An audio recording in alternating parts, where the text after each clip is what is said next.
Hello and welcome to the first ever episode of the Sloughs Finest podcast. I am your host, Max Roscoe, and today I'm joined by Slough fan Marco. Hello, Marco. Hello, Max. How you doing? Mate, I am doing very well. Before we get into this podcast, if you're watching on YouTube, make sure you hit that subscribe button, turn it red to grey, and if you can, whilst you're down there, please hit a like on this video. If we can get 10 likes, it'll be absolutely amazing. And if you're watching on Spotify or any podcast app, thank you for watching. We hope you will follow us on that as well.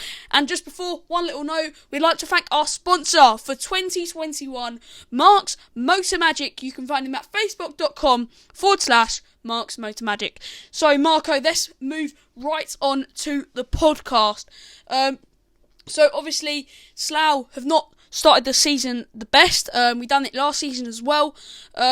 But before we talk about this season, we'll talk about the playoffs. And obviously we lost 3-0 to Dartford. So do you want to give us your thoughts on that? Yeah, it was a bit of a humbling defeat, wasn't it? Back in the summer.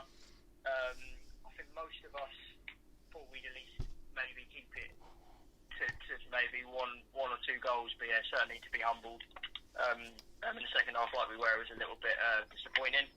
But it's a tremendous effort from the whole sort of club to get the game going in the first place. I thought, with the fundraiser and everything. So it was good to have the game played at all.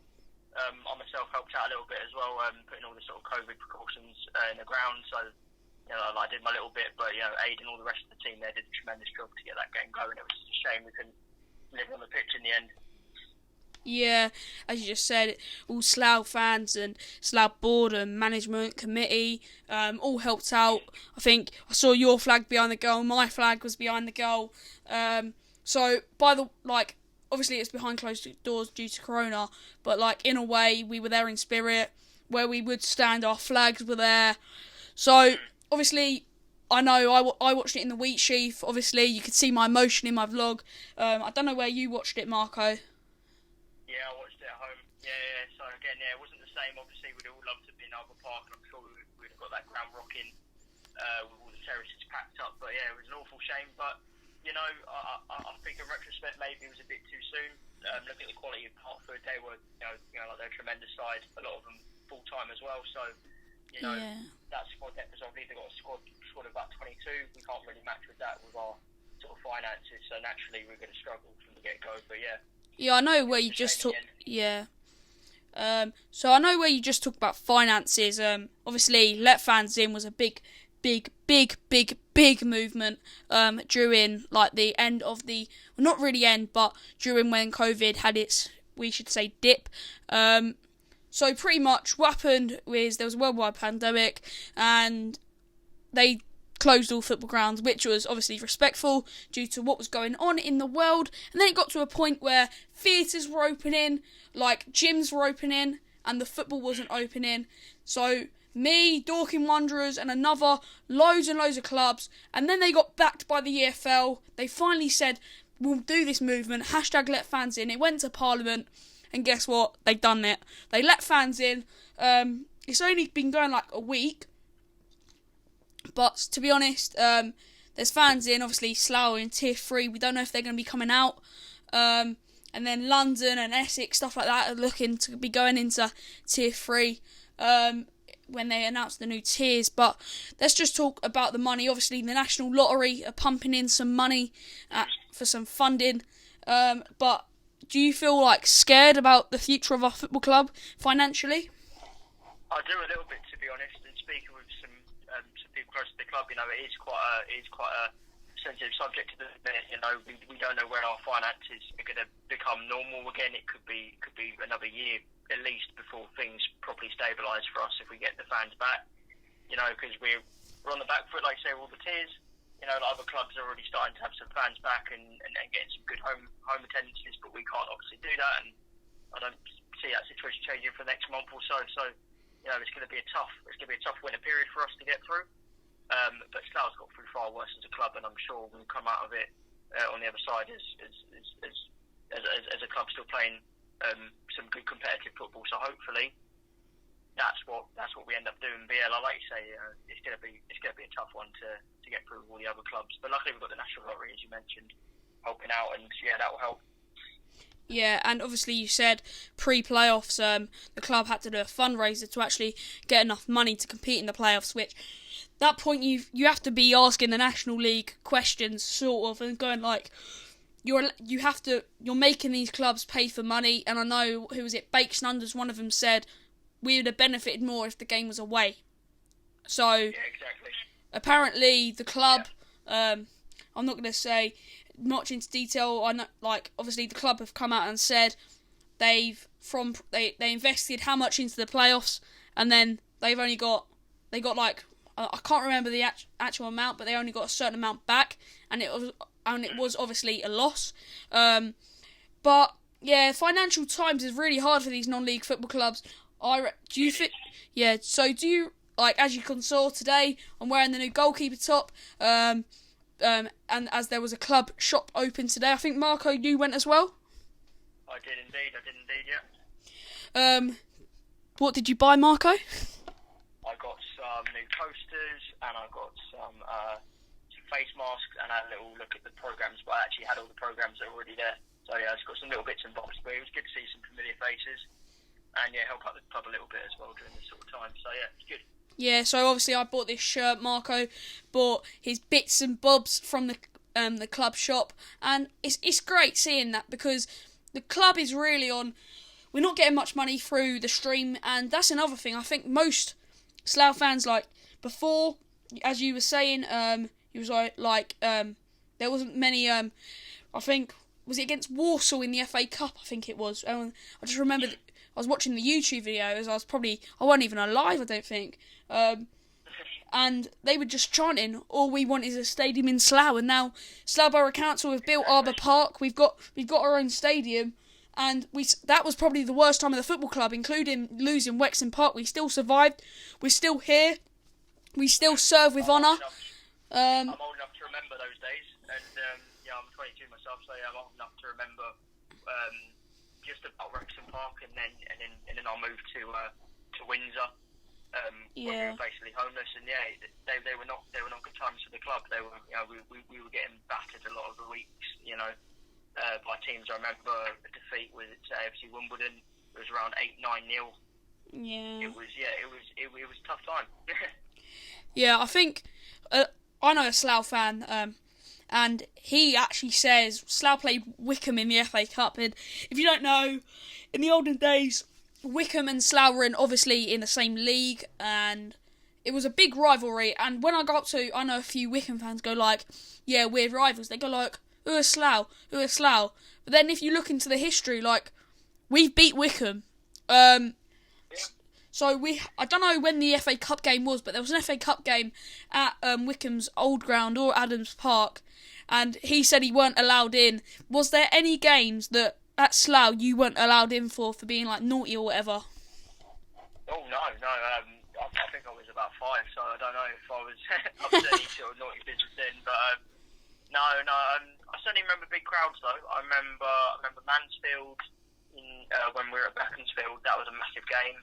2012 we played them. That was in front of 1,500 odd. Yeah. Brian McDermott was there. I remember meeting him. He's been on some podcasts as well with Aid. Yeah. So honestly, there's been some massive crowds. I mean, just like you said, like Walsall was a massive one, and the fans, again, just chanting for home in Slough. It was a very simple wish that we had, Yeah. But yeah, times are different now.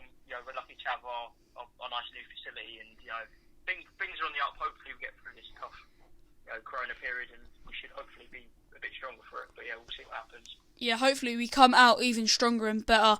And as always, Slough will serve with honour, whatever it may be. But let's move on to the squad review. And just before we go on to this squad review, obviously in 2018, I believe, one big, massive part of the Sloughs FC squad sadly passed away, Super Kev. We still sing his name loud and proud on the terraces. But obviously that gave an impact to the club. Obviously fighting for promotion. We got promotion that season at Kings Lynn. So do you feel, sadly, the death of Super Kev made the players push on and get promoted for him. Yeah, definitely. I mean, I remember seeing Kev around Sloughs as long as I've known most of my family. Yeah. His face is a constant among that, and the term part of the furniture is thrown about a lot in the world, but he was definitely part of the furniture of the club, and pretty much was it. He represented all that was great about Slough, and he always will be sorely missed around. I think he did. I think he galvanised the whole sort of squad. And I was lucky enough as you were to be at that game, and it was a tremendous day out for everyone in the sunshine, and won't be forgotten. We were absolutely superb that day, and we thoroughly deserved it. And that whole season, we were front to back, we were absolutely brilliant. And I'm pleased to say that half that squad is still together and doing their best for us now. So yeah, that's a real positive. Yeah, and just before we obviously head into the 2021 squad review, Slough rely quite a lot on the FA Cup. Obviously, we bounced out to Bath this year, got 2 unlucky draws. Obviously, we got Dartford, beat them with a penalty in the last minute. Then we got given Bath, which I don't know. I always think any FA Cup draw, even if it's the extra preliminary round, it should be broadcast somewhere live on Twitter or YouTube, because I don't know why, but there was loads of games. If you look last year, there was only 1 or 2 games where teams from National League South or National North played each other, but this year there was a hell of a lot more, and it was like we don't want the fans in. I have a strange feeling that might have been the reason why they did it. It would have made it a lot less complicated with fans from lower tiers being able to come up and go to big grounds. I remember there was a case at Dulwich where the Dulwich fans couldn't attend, but the home fans could, and it was just a bit ridiculous. They had to explain why, and for an FA Cup game, especially at that time, it wasn't really understood. And they had to explicitly say, look, if you're a Dulwich fan, don't attend, don't do this, blah blah blah. Even though the home team probably only get crowds of 50 to 100 on a normal day, so it's quite a strange situation in the FA Cup, and hopefully next season it won't be the same, because the FA Cup for me is all about the fans. It's all about the excitement, as you know. Yeah. Playing teams from slightly above your level, and pitching yourself up against the best around you, and that's what it's all about. Without fans, to me, it's got very little charm about it. Yeah. So yeah. As I agree, fans are everything. It makes the magic of the FA Cup. Obviously, last season we had Flackwell Heath, then we went to Chippenham, Ryan Birdie is flying, he scores in the last minute. We all go nuts. I think there's a picture of all of us surrounding Ryan Bird on the terrace of Chippenham. And that sums up for me what the FA Cup was all about. We looked down and out in that game. Yeah. Completely up against it. Chippenham played well, and Slough always, never die sort of attitude, last minute, and absolutely superb scenes. And it was a shame we couldn't get through that in the replay. But we'll always have good FA Cup campaigns. I'm sure as long as Bates London stay around in this squad, we'll have a few more good cup runs. So yeah. We've had a good few cup runs the last couple of years. Obviously, we had Gainsborough and who was it? Rochdale on BT Sport on the Monday night. Then we had Sutton and Gillingham. How much do you reckon that game felt for the club? If they win, they get £22,000. If they lose, they get half of it. Think you're playing for pretty much extra survival of your football club just by winning 90 minutes of a football match, and if needed, extra time and penalties. Obviously, we saw that against Sutton. So winning that penalty shootout, George Wells putting in that penalty, might have survived Slough for another year if we got into those times. So that is the magic of the FA Cup, and let's move on to the squad review. So we'll start in our keepers. So we'll start with Jack Turner. How do you think he's doing? Brilliant so far, actually. I thought it was a little bit questionable starting off in the season, made a few sort of errors, but his recent performance against Havant was brilliant. He looks back to his best, and I'm really excited to see what he can do for the rest of it. He made some top saves, and he's looking proper confident again. Really excited to see what he can do, and hopefully take that form into the next one. It was a clean sheet, obviously, and those have been a bit hard to come by so far this season. So hopefully there could be more to come. Yeah, and now we'll move on to the defenders. We'll do 2 in 1 here. Guy Hollis and Mark Nisbet both been out for a long time. How do you feel? Do you reckon they'll come back stronger? Yeah, Guy looked really good against Havant. Sort of fitness looks right back at it. Obviously, he's got his famous long throw that he's quite good at as well. So yeah, he'll be a definite first team. One of the first people on the team sheet for me at the back. He's brilliant. And as for Niz, it's a shame obviously with his condition. But I did notice he's taking more of a sort of coaching role now at the club, so that's quite good. Because we need those sort of experienced heads in the team to properly kind of show some of the younger lads that we've got coming through from our academy system, how it's all done. And sort of set the example. So that's really good for Niz. Yeah, and then we've got our wing backs, Louis Lomas from Norwich, and obviously Josh Jackman, the smartest man in football. He definitely is the smartest man in football. I actually thought it really became midweek as well. Very sort of pioneering, always sort of coming forward, bringing that ball and making sure, creating that sort of spark deep from the defence. So yeah, that was really promising. And again, I sort of touched upon George Wells leaving as well. That was obviously a bit of a shame with his experience and sort of youthfulness at the same time. He sort of brought that energy and a sort of attacking knowledge to our team. And certainly I would miss. But I think Louis Lomas has filled his boots quite well. Excited to see what he can do. I know, and obviously he's a little bit younger, but he's full of energy, and hopefully he can have a good rest of the season so far. So good. Yeah, and then we've got Sam Tugwell, and we might as well do his brother Lee Tugwell in that as well. I think Sam's, like speaking with Aiden and a few others, I think there's been a few sort of moments where he's been caught out, but certainly his experience can't be understated. He's been there and done that at League One, so his experience will always be welcome at this level, and hopefully again as we press on the season, get more confidence, those little individual areas will be ironed out. As for Lee, I think he's been, as always, so dependable. Season after season, he just turns up, and he's brilliant. I can't say anything about Lee. He's great. Yeah, I think that is. Oh, Ryan Bird. We'll just talk about Ryan Bird. Ryan Bird, again, lovely chap as well. Within the squad, and certainly I know he's a good sort of team player. And for me, it's trying to figure out where he plays at this minute in time. I know in recent games he's actually been deployed as a target man striker, so he's kind of could obviously be brought him as a striker, morph into defence. Now he's being brought forward. And actually, he could be quite useful in attack now for us. I think he was winning quite a lot of headers in recent games, and that might have settled down, like the rest of the team, and sort of strengthen up the midfield as well by winning those headers and getting second balls. So hopefully, maybe that could be a way forward. We might get a few more draws and wins that way. I don't know. That's the base numbers to figure out over the next coming weeks. But he's starting to look a bit more, a bit more sort of settled in the squad.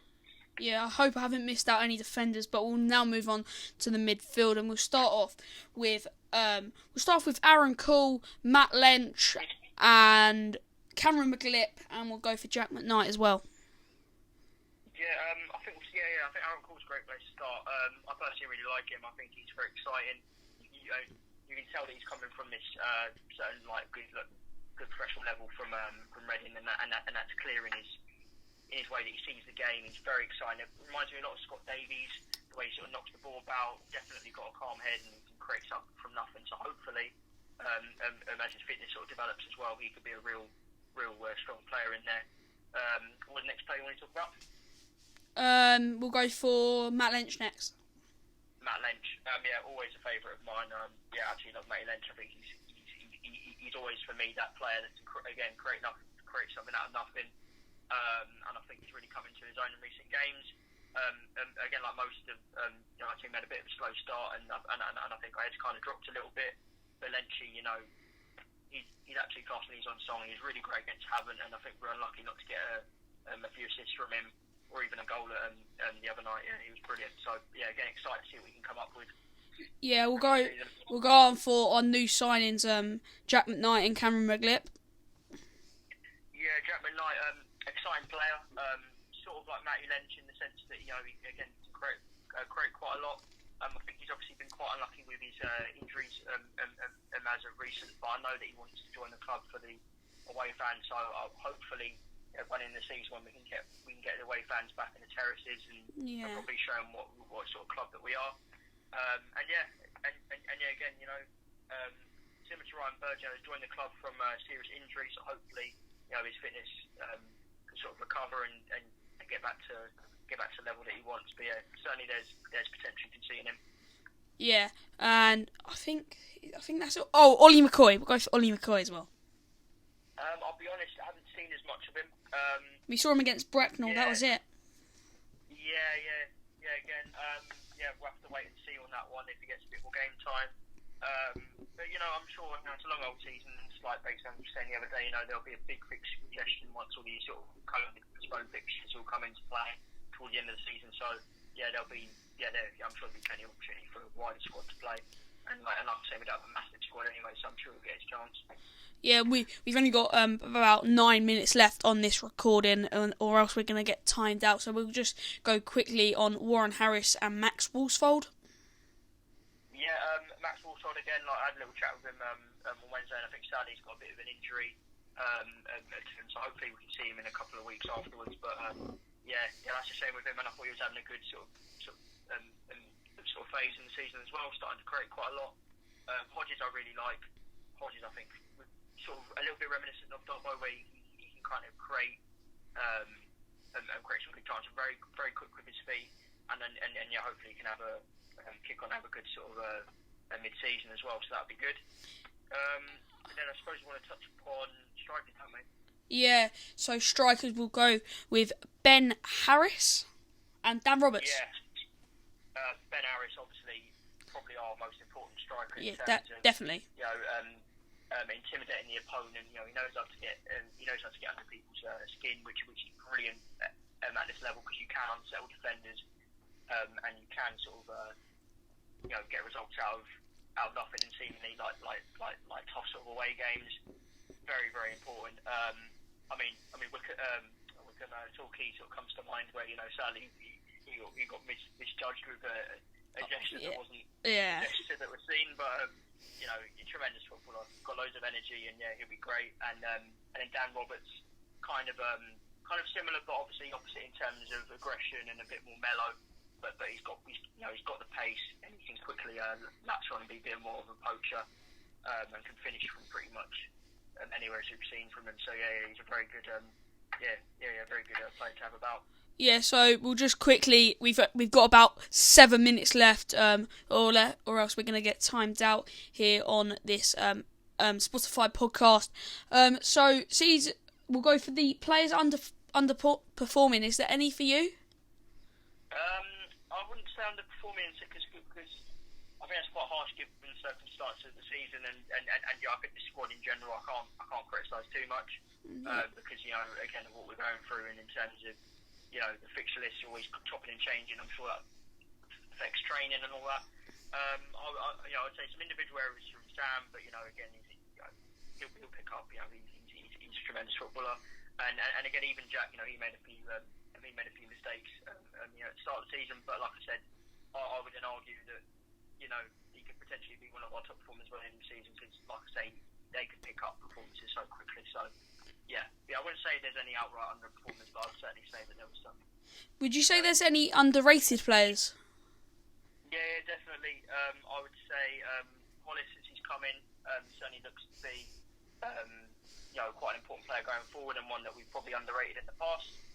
Josh Chapman, he's come on leaps and bounds since he joined us all them years back. He's sort of started off as quite a bit part player, and now he's crucial to us going forward, and at the back as well. So really excited for him. Any other underrated players? At the minute, I might even argue Krul. I think he obviously came under the radar, was dual registered. Not many fans sort of saw him. Who's that? Who's that? Very important. What player? Aaron Krul. Oh, Aaron Krul. Yeah.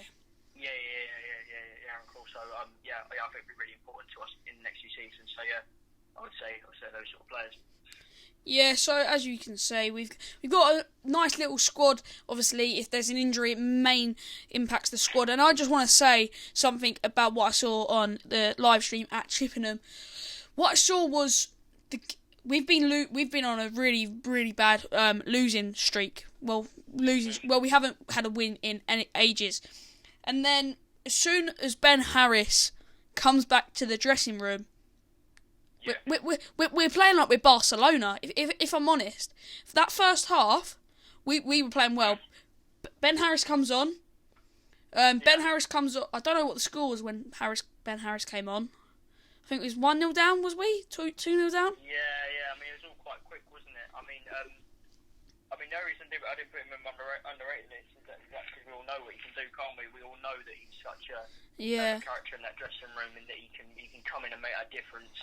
And like I said, he gives that extra bite. You know, he'll leave something on the odd defender, get a reaction out of people, and he presses and sets the tone for the rest of the team behind him. So yeah, a crucial player to us.